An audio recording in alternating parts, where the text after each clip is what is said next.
Imagine a time when your ancestors lived not in huts or caves, but in utter darkness. They didn't cook food, they cracked open bones for marrow, hunted with stone shards, and slept in silence among predators. They had no language, no fire, no comfort. Yet you exist because they survived. Who are these forgotten humans? And why does their brutal, shadowed world still echo in your DNA? Before stories, before gods, before the comfort of firelight, there was only the cold.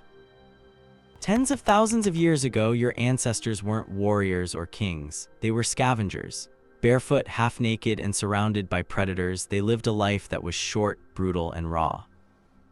No glow of campfires, only howls, cracked bones, and unseen creatures in the dark. Without fire, nights were lethal. Meat spoiled quickly. Parasites thrived, and caves, not homes, but shelters often shared with hyenas and bears.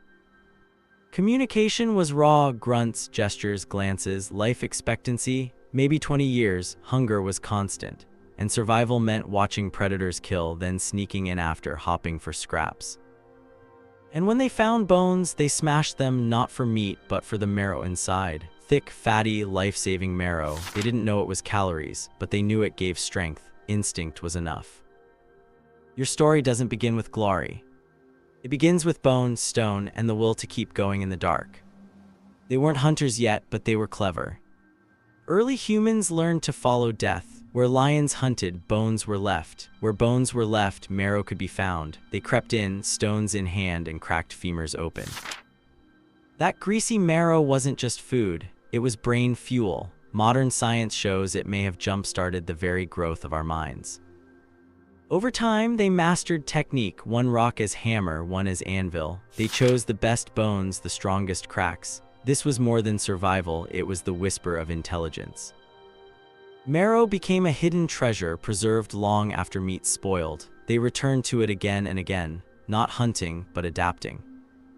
And adaptation is survival. You wouldn't recognize them beside you. Thick skin, wide noses, heavy brows, deep-set eyes. Not monsters, but not quite us either. At night, fear forced them together, huddled in caves, whispering, grunting, learning to assign meaning to sound. Language's first sparks began in fear. Memory followed, which caves stayed dry, which rocks split bones best. They weren't just reacting anymore, they were anticipating. And though their lives were short, their endurance lit the first ember of humanity. Through hunger, bone, and silence, they began to change. Imagine the cold that bites to the bone. Imagine your child coughing in the dark. And then lightning splits the sky. A tree ignites. Flames roar, wild and alien. Most run, but someone stays.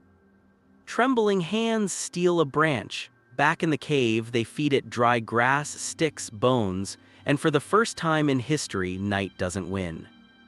Around fire, faces appear, shadows dance, fear softens. And something new awakens, imagination. Fire wasn't just heat, it was story.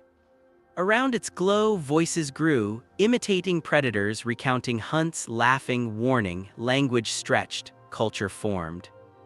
Empathy ignited, memory deepened, and with burnt sticks they scratched symbols on walls, circles, figures, stories etched in soot.